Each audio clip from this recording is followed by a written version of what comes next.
In September 1944, amid the fields of eastern France, US troops had encircled a stubborn German outpost entrenched in a medieval-style fortress. Towering stone barriers, heavy guns, and machine gun nests guarded all possible entry points. Within those walls, around 1,500 Wehrmacht soldiers, led by a resolute major vowing not to yield to the Allies, held firm. General Patton dispatched an emissary under a truce flag bearing a straightforward demand. Lay down arms immediately. Spare pointless loss of life, and your forces will receive fair treatment as POWs per the Geneva Conventions. The major shot back with bold defiance, his words ringing with unshakable resolve. Relay to General Patton that to claim this stronghold, he'll need to finish me off first. It was crafted to inspire his men and unnerve the foe, a classic emblem of unyielding valour.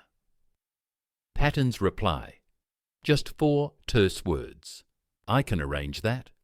What followed defied expectations of a drawn-out standoff or grueling clash. Instead, it unfolded as a ruthless, methodical takedown, wrapping up in under 12 hours and underscoring how Patton honoured such bold declarations literally. Curious about the fallout when you provoke Patton into executing his original intent? Smash that subscribe button today. Far from a hasty barricade, this was a genuine bastion, one of many ancient French defences scattered across the landscape from earlier eras. Formidable granite ramparts, elevated terrain for natural protection, narrow paths swept by overlapping gunfire, subterranean bunkers built to endure shelling, even a reliable spring for hydration. The garrison's leader commanded roughly 1,500 men, a blend of weary foot soldiers, gun crews, and scattered officers from retreating outfits who had hunkered down as the Americans pushed forward. On the surface, it looked impregnable. A direct rush would exact a heavy toll. Starving them out might drag on for weeks. The prudent choice could involve skirting it, posting a token guard, and pressing the offensive elsewhere. Yet this site controlled a vital crossroads. Allowing the Germans to cling on would force US logistics lines into circuitous detours. It demanded swift removal. Patton's go-to strategy remained consistent.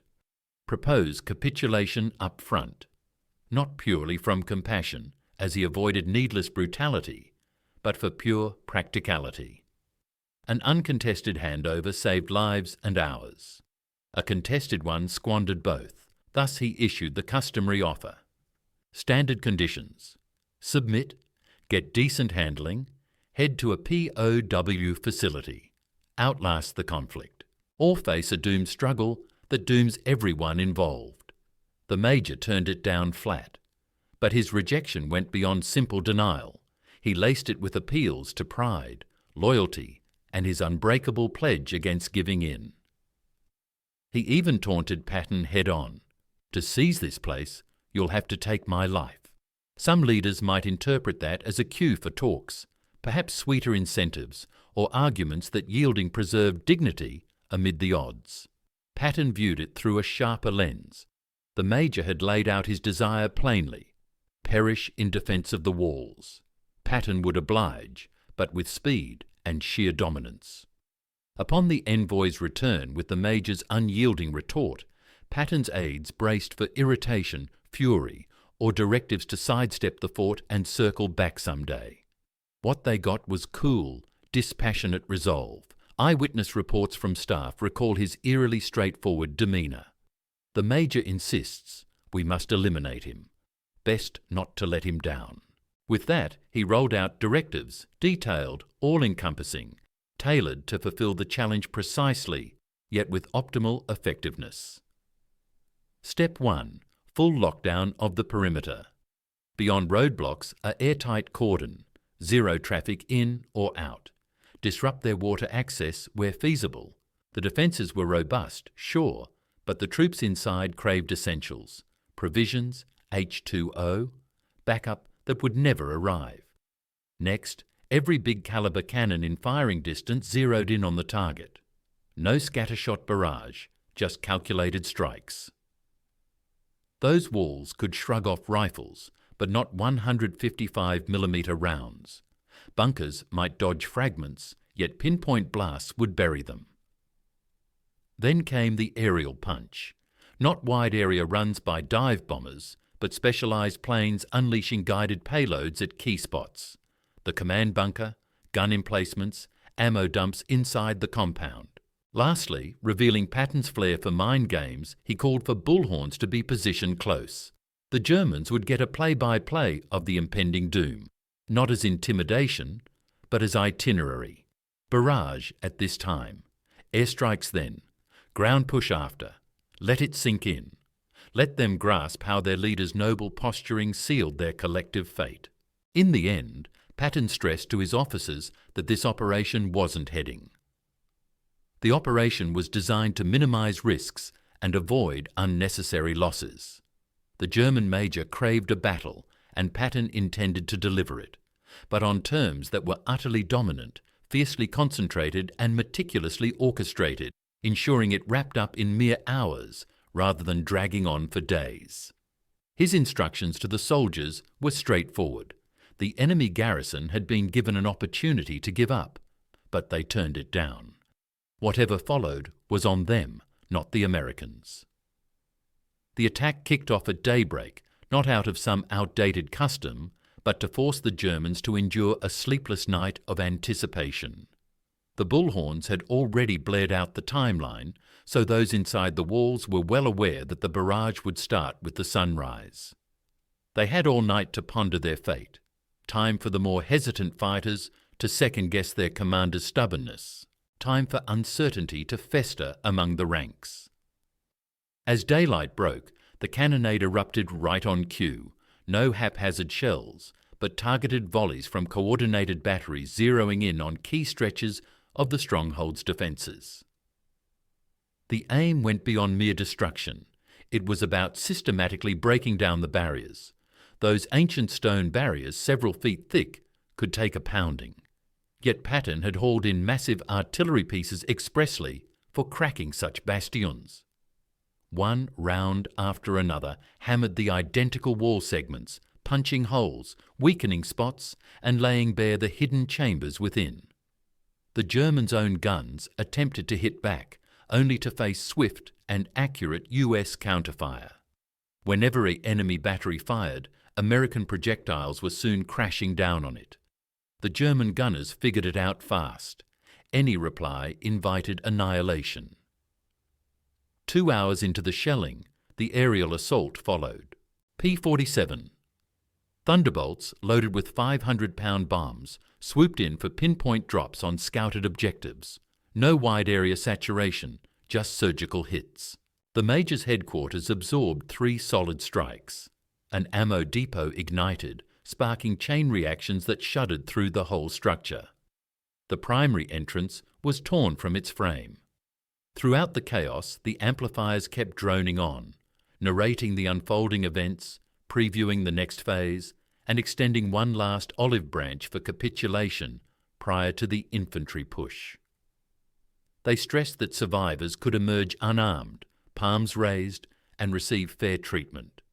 A trickle started. Isolated German troops started giving themselves up. At first just a handful, then scores more. They emerged from the ruined barricades, heading toward the US positions, opting for survival instead of blind loyalty to their leader.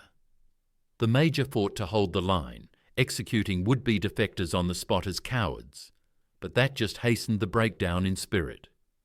His men saw they were caught between devastating US ordnance and their zealot officer. Come midday, the bastion lay in ruins, multiple gaps in the perimeter, gun emplacements obliterated, leadership crippled by those accurate bombings on the central bunker. Then the foot soldiers charged, not from a single angle, but pouring through every vulnerability at once. Sherman tanks advanced to kissing distance and blasted straight into the gaps. Flame units purged the dugouts. Sappers packed charges to topple the last holdouts. What stood out, though, was the orderliness. No frenzied street-to-street grind like typical siege fights. It unfolded like clockwork, thanks to Patton's exhaustive groundwork, leaving so little viable opposition. Enemy holdouts were fragmented and leaderless. Pockets resisted for moments before waving the white flag. The Major's warnings against flight fell flat, without any chain of command to back them. US troops advanced compartment by compartment. The speakers trailed close, urging quits in the German tongue, promising protection for those dropping arms, and warning that holding out spelled certain doom, not valour. They discovered the Major hunkered down in the ruins of his shelter, fortified by a loyal few. As the Americans forced entry, he supposedly drew his sidearm. A US sergeant dropped him with a shot. Matter of fact, no theatrics or monologues, just neutralising the danger. He'd boasted that Patton would need to take his life. In the end, that's precisely what occurred. His die-hard escort threw in the towel right away. They'd stuck to duty until the last, but with him gone, they saw no point in joining him in death. From the initial blasts to the last enemy submission, the whole affair clocked in under 12 hours. US losses stayed light, just some injuries from stray shots, no fatalities. The rigorous planning and sheer volume of fire turned the combat into something almost underwhelming. On the German side, the toll was heavy. The Major perished as foretold, roughly 200 others slain mainly during the barrage or closing stages, 300 more hurt. The rest, about 1,000, yielded. Post-battle, when US interrogators scoured the site, they uncovered signs of how near, even prior to the attack, the Major had already begun to lose his grip. Reports from subordinate officers raised doubts about the choice to engage in battle. Troops had been shot for trying to give up. Indicators showed that spirits among the men had crumbled well ahead of the real clash. The Major figured his resistance would rally his soldiers. But rather than that, it left them stuck in a hopeless spot under a leader who'd prefer their deaths over capitulation. The following day, Patton inspected the stronghold. Officers who accompanied him recalled that he displayed neither triumph nor smugness. He remained straightforward, remarking that the Major had insisted they'd need to kill him, and they had. That's simply the outcome when you provoke others to carry out what they intended all along. Yet during the inspection, Patton emphasized another aspect. He checked on injured German captives and confirmed they were getting adequate treatment. US medical personnel were tending to German casualties right alongside American ones. He aimed for his soldiers to witness that, with the battle over, they handled prisoners with dignity. This approach held no inconsistency. It embodied Patton's core beliefs: fierce aggression during fights, dignified conduct after success. Crush those who oppose you. Care for those who yield. Always distinguish clearly between the two. News of the stronghold's fate circulated rapidly among both US and German ranks. To American fighters, it confirmed their view of Patton. He resorted to superior might only when essential, yet he consistently pursued talks initially. The German Major had received several opportunities to yield. His demise stemmed from his decision, not from any US savagery. For the Germans, the implication carried deeper and more ominous weight. The tale went beyond the mere fall of the fortress. Such defeats were routine. What stood out was the total, methodical dismantling of it. How Patton had interpreted the Major's bold stand at face value and executed it step by step. How 12 hours of targeted, synchronized barrages had turned a formidable site into ruins. German leaders began sharing the account as a cautionary tale, especially when facing US surrender proposals from Third Army elements. They treated those terms with gravity, knowing rejection would prompt Patton to follow through precisely as promised. Nothing extra, nothing less, just delivered with crushing precision. Certain German commanders admitted during post-war questioning that they opted to yield to US troops precisely due to tales of the fortress.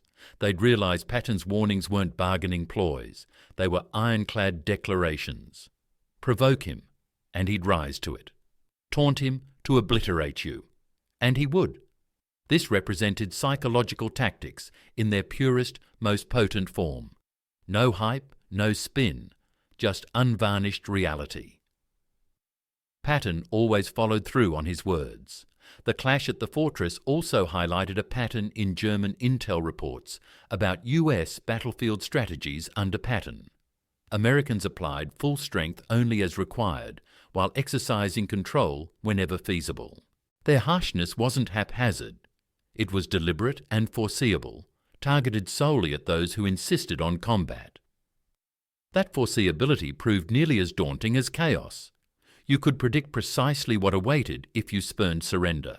You understood exactly how Patton would counter rebellion. The decision rested with you, as did the fallout. Reflecting on the fortress incident, it's instructive to examine the true impact of the German major's stand. He sought to uphold national pride, proving that not every high-ranking officer would bow easily, and to exact some toll on the advancing Americans. In reality, he caused the deaths of 200 under his command, injuries to 300 more, and the capture of the other thousands into POW camps, for a defence that lasted under a day and stalled Patton by perhaps 12 hours at most. Had he taken the first offer to capitulate, all one, 500 of his men would have lived. They'd have passed the war's remainder in comparatively secure POW facilities. Plenty would have returned to loved ones once peace arrived. As it was, scores perished or suffered lifelong scars. And to what end? The fortress toppled regardless. The key crossroads fell under American control by dusk. Patton's push resumed with scant interruption. This represents the harsh calculus of conflict that certain romanticized leaders overlook. Noble final resistances craft compelling narratives, but they alter nothing against superior power. They merely swell the body count. The Major imagined his resolve would count for something, that his readiness to perish might motivate his unit and give the Americans pause. But Patton never hesitated. He simply escalated the pressure. A broader takeaway on guidance emerges from this, extending past armed conflict. When you issue bold declarations like, "You'll have to kill me," or "over my dead body," or "I'll never give in," brace yourself for adversaries to interpret them word for word. Because some will. Patton was precisely that sort. He viewed such provocations not as bids for discussion, but as clear expressions of intent. You want to battle until the end? Fine, we can make that happen. The German major figured out this harsh truth far too late. His soldiers paid for it with their lives or their liberty. Meanwhile, fellow German officers heeded the warning and gave up when surrender deals were on the table. The stronghold crumbled in September 1944. True to his vow, the major perished on those grounds. Few recall his identity today. The precise spot of the fortress pales in comparison to the events that unfolded. The real takeaway is the core message. Facing Patton, bold resistance never extended the conflict. It merely ramped up the ferocity of the inevitable. Some leaders might have taken offence at the defiant cry of "You'll have to kill me," and responded by showing mercy through improved conditions or a restrained, low-loss assault to demonstrate their humanity. But Patton viewed it as a clear choice and proceeded without hesitation. There's an icy rationality to his approach. The major declared that nothing short of death would force his capitulation. Patton delivered on that condition with swift, methodical precision. In the end, the officer received precisely what he demanded. To contemporary audiences, this scenario stirs troubling dilemmas. Could Patton have pushed more to change the major's mind? Was it wrong for him to so readily end the life of a man basically daring troops to take it? Or did Patton wisely honour the man's explicit intent, avoiding futile efforts with those set on their path? Does fulfilling a person's declared desire, however fatal, carry a strange form of honour? The resolution likely hinges on one's perspective on command and duty.